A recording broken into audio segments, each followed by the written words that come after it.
Very good morning to all students.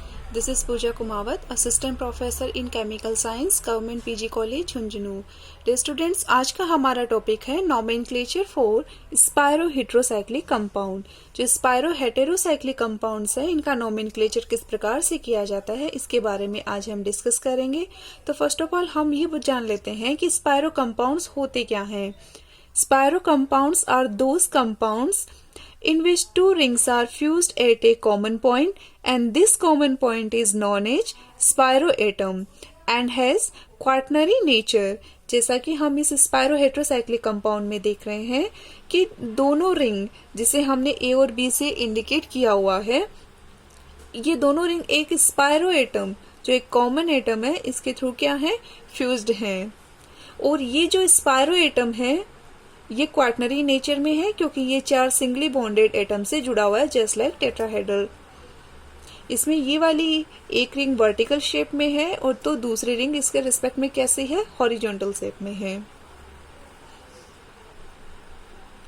अब ये जो स्पायरोहेटेरोसाइक्लिक कंपाउंड है इनका क्लासिफिकेशन किस प्रकार से किया जाता है, तो इन स्पायरोहेटेरोसाइक्लिक कंपाउंड्स का क्लासिफिकेशन इनमें जो स्पायरो एटम्स प्रेजेंट है उनके नंबर के आधार पे किया गया है.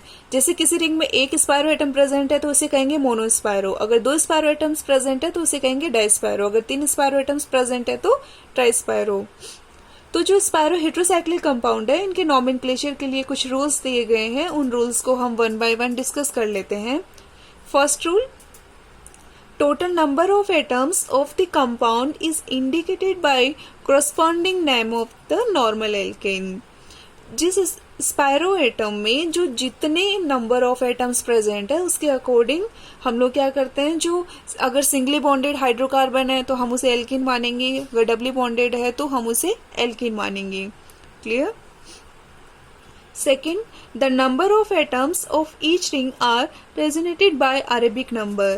कि प्रत्येक रिंग में जितने एटम्स प्रेजेंट है हमें उसे अरेबिक नंबर में लिखना है.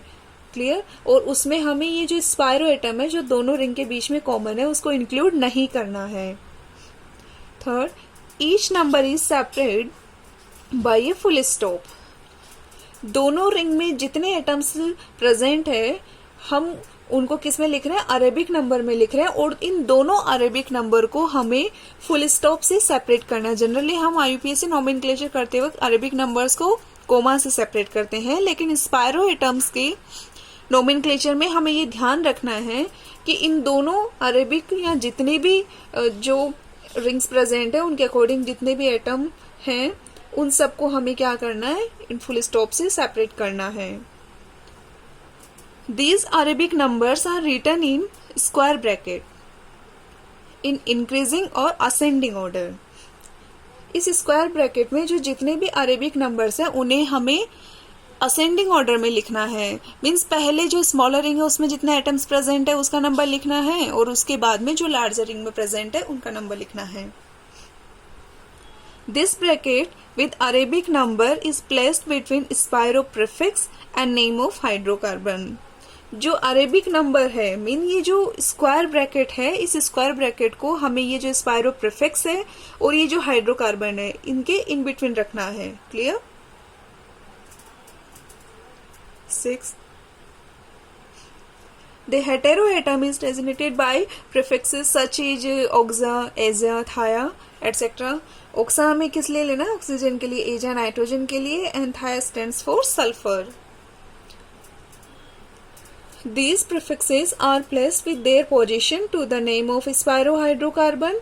For example, हमारे पास ये एक सिंपल स्पायरोहेटेरोसाइक्लिक कंपाउंड है जिसमें 2 रिंग, जिसे हमने स्मॉलर रिंग को ए से इंडिकेट किया है और लार्जर रिंग को बी से इंडिकेट किया है. दोनों रिंग इस स्पायरो एटम से फ्यूज्ड हैं और दोनों रिंग को ये जो फ्यूज करने वाला एटम है इसे हम क्या कह रहे हैं, स्पायरो कार्बन एटम, जो कि दोनों रिंग में क्या है, कॉमन है. अब इस कंपाउंड के नोमेनक्लेचर के लिए जो नंबरिंग के कुछ रूल्स होंगे उन नंबर्स को हम डिस्कस कर लेते हैं. If 2 rings are of different size, अगर दोनों रिंग क्या हो, डिफरेंट साइज की हो, the numbering starts from the ring atom of the smaller ring attached to spiro atom. अगर दोनों रिंग क्या है, डिफरेंट एटम की है, तो हमें नंबरिंग हमेशा जो स्मॉलर रिंग है वहां से स्टार्ट करनी है, और स्मॉलर रिंग में भी जो स्पायरो एटम से बिल्कुल अजेंस वाला एटम है वहां से नंबरिंग करनी है। अगर मान लीजिए यहाँ कोई हेटेरो एटम होता तब हम यहाँ से नंबरिंग करते, प्रेफरेंस देते उसे। तो हम यहाँ पर कोई हेटेरो एटम स्मॉलर रिंग में नहीं है तो हम नॉर्मल नंबरिंग करेंगे 1 2 3 4, और वाई स्पायरो एटम करनी है। अब यहाँ पर हमारे पास दो पॉसिबिलिटी है, हम 6 नंबर नाइट्रोजन को दे या फिर इस कार्बन को। तो हमें ये ध्यान रखना है, अगर हमें हेटेरो एटम मिल रहा हो तो हम हेटेरो एटम को प्रेफरेंस देंगे। तो 6 7 8 9 10। क्लियर, नंबरिंग आपको समझ में आ गई होगी। सेकेंड रूल बताता है, the numbering proceeds first around the smaller ring and then around the larger ring via spiro atom. हम इसे डिस्कस कर चुके हैं। The hetero atom is locate by the lowest possible number. अगर किसी रिंग में हेटेरो एटम मिल रहा है तो हम उसे लोवेस्ट नंबर देंगे, जिसे हमने डिस्कस कर लिया है। तो इसका नाम हो जाएगा 6 एजा स्पायरो, और इसे हम अरेबिक नंबर, जो नंबर ऑफ एटम्स है रिंग में, उन्हें हम क्या करते हैं, असेंडिंग ऑर्डर में लिखते हैं। तो ये हो जाएगा 4 5। यहाँ पे टोटल नंबर ऑफ एटम्स क्या है, 10 है, इसके लिए डे का यूज करेंगे, और सारे क्या है, सिंगली बॉन्डेड है, एल्केन हाइड्रोकार्बन, तो ये हो जाएगा डेकेन। क्लियर, तो ये नेम हो।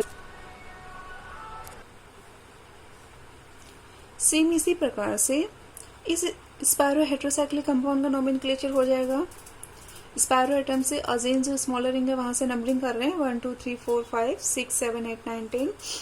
तो 6 नंबर पे हमें ये हेटेरो एटम मिल रहा है, तो ये हो जाएगा 6 ओक्जा स्पायरो 4 5 डेकेन।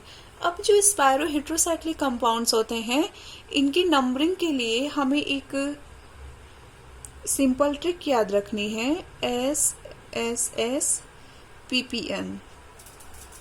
फर्स्ट एस बताता है, अगर कोई सब्स्टिट्यूएंट लगा हुआ है तो पहले हमें उसे लिखना है, फिर स्पायरो, उसके बाद स्क्वायर ब्रैकेट लगाना है, फिर प्रिंसिपल चेन, फिर प्रीफिक्स। और अगर किसी स्पायरो हेटेरोसाइक्लिक कंपाउंड में मेन फंक्शनल ग्रुप प्रेजेंट है, जैसे OH है, COOH है, तो हम क्या करेंगे, उसे सबसे लास्ट में लिखेंगे। नंबरिंग में हम रूल नंबर 4 देखते हैं। If one ring contain different heteroatom, the preferential numbering is decided according to the preferential order of heteroatoms such as oxygen, sulfur, nitrogen, phosphorus, bismuth, etc. हमने प्रीवियस लेक्चर में भी देखा है कि जो पी ब्लॉक में डिफरेंट टाइप के elements present है, उसमें हमें जो डिफरेंट टाइप के हेटेरोएटम को का प्रेफरेंशियल ऑर्डर किस तरह से सिलेक्ट करना है, उसे हमने देख लिया है। तो हम जानते हैं जो ऑक्सीजन का प्रेफरेंस होता है वो सल्फर से ज्यादा होता है, सल्फर की नाइट्रोजन से ज्यादा होती है प्रेफरेंस। पहले वाले रूल एज इट इज रहने हैं। स्मॉलर रिंग से जो स्पायरो एटम है उससे बिल्कुल अजेंस वाले एटम से हम नंबरिंग स्टार्ट कर रहे हैं वाया स्पायरो एटम 1 2 3 4 5। तो हमारे पास ये दोनों रिंग क्या थी, डिफरेंट टाइप की थी, और उस रिंग में जो प्रेजेंट हेटेरोएटम है वो भी डिफरेंट है। तो हम यहाँ पर प्रायोरिटी किसको दे रहे हैं, ऑक्सीजन को। इसके अकॉर्डिंग 7 8 9 10। क्लियर, तो ये हो जाएगा 6 ओक्जा 10 थाया स्पायरो 4 5 डेकेन। सारे के सारे बॉन्डेड जो है वो सिंगली बॉन्डेड है, सैचुरेटेड है, सैचुरेटेड हाइड्रोकार्बन एल्केन, देन ये क्या हो जाएगा decane. If both rings are of same size, the heteroatom containing ring is preferred over the carbocyclic ring of same size. अगर हमारे पास दो रिंग है और दोनों रिंग क्या है, सेम साइज में है, लेकिन एक रिंग में हेटेरोएटम प्रेजेंट है और एक क्या है, कार्बोसाइक्लिक, तो जो हेटेरोएटम कंटेनिंग रिंग है उसे हम प्रेफरेंस देंगे। तो हम नंबरिंग किसमें करेंगे, जिसमें हेटेरोएटम प्रेजेंट है। और यहाँ पर भी देखिए हम यहाँ से नंबरिंग नहीं कर रहे हैं क्योंकि यहाँ पर कार्बन और यहाँ हेटेरोएटम है।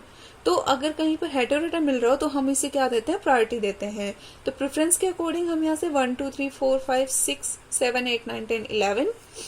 तो 1 नंबर पे हमें मिल रहा है एजा स्पायरो, दोनों रिंग में सी में नंबर ऑफ एटम्स है। तो 5 5 11 के लिए हम अंडे का यूज करते हैं, अंडे का प्लस एन, तो ये क्या हो जाएगा, अंडेकेन। If both ring have same size but containing different heteroatom, the preference is given to the ring which contain preferential heteroatom. हमारे पास दोनों रिंग सेम साइज में है और दोनों ही रिंग में क्या है, हेटेरोएटम प्रेजेंट है, बट वे डिफरेंट टाइप के हैं। तो सेम वही हमें ऑक्सीजन को प्रेफरेंस देनी है। तो हम यहाँ से नंबरिंग स्टार्ट कर रहे हैं जिसमें ऑक्सीजन प्रेजेंट है उस रिंग से। तो ऑक्सीजन यहाँ पे बिल्कुल स्पैरो एटम से बिल्कुल एजेंस है, तो यहीं से नंबरिंग हो जाएगी 1 2 3 4 5 6। अब हम 7 नंबर, यहाँ पे हमें हेटेरो एटम मिल रहा है तो यहाँ से देंगे। क्लियर? तो ये हो जाएगा 1 ऑक्सा 7 थाया स्पायरो 5 5 अनडेकेन। आई थिंक इतना आपको समझ में आ गया होगा। 7 नंबर के केस में ये कहा जा रहा है कि ये दोनों रिंग जो है सेम साइज की है, लेकिन एक रिंग में हमारे पास हेटेरो एटम प्रेजेंट है और दूसरी रिंग में क्या है, हमारे पास डबल बॉन्ड प्रेजेंट है। तो जिस रिंग में हेटेरो एटम प्रेजेंट है उस रिंग को हमें प्रेफरेंस देनी है। If there is a choice between multiple bond heteroatom, the numbering remain the same, but the direction around the ring is done in such a way that the double bond is located as lowest lock-in. तो हम यहाँ से 1 2 3 4 5 6 7 8 9 10 11, तो यहाँ पे 1 number पे ओक्जा स्पायरो, इसमें भी 5 एटम है, इसमें भी 5 एटम है, तो 5 5 11 के लिए हम अंडे का यूज करते ही हैं। क्लियर? तो अंडे को, और यहाँ पे 7 नंबर पे हमें क्या मिल रहा है, डबल बॉन्ड मिल रहा है, तो इसकी पोजीशन हमें बतानी पड़ेगी क्योंकि एल्किन है। तो अंडे 7 in 8 number. If two part of heterocycles are same the bi is cited after spiro. अगर हमारे पास कोई ऐसा हेटेरोसाइकिल कंपाउंड है जिसके दोनों पार्ट क्या है, सेम है, तो हमें क्या करना है, स्पायरो के जस्ट बाद में हमें बाई लगा देना है। जिसे हम देख रहे हैं ये क्या है, स्पायरो एटम है, क्वार्टनरी नेचर में है, दोनों रिंग इससे फ्यूज्ड हैं। तो हम क्या करेंगे, जो यहाँ हमारे पास ये जो स्मॉल रिंग है यहाँ से हम नंबरिंग कर रहे हैं। हेटेरो एटम हमें मिल रहा है 1 2 3 4 5 6 7, और इसमें भी हम 1, इसको इस नंबरिंग को इससे डिफ्रेंशिएट करने के लिए हमें इसमें अलग कलर से इंडिकेट कर दिया है हमने 1 days 2 days। अब ये जो दोनों रिंग है एक दूसरे के रिस्पेक्ट में 3 नंबर की पोजीशन पे अटैच है, तो ये हो जाएगा 3 3 dash स्पायरो। और ये वाला कंपाउंड हम सब जानते हैं, ये इंडोल होता है, 3H इंडोल जिसे हम कहते हैं। तो इसके लिए हम क्या लगा देंगे, स्पायरो के जस्ट बाद में बाई लगा देंगे, तो ये नेम हो जाएगा 3 3 days spiro bi 3H indole. Spiro heterocyclic compound के नोमेनक्लेचर के डिफरेंट एग्जांपल्स हम लोग नेक्स्ट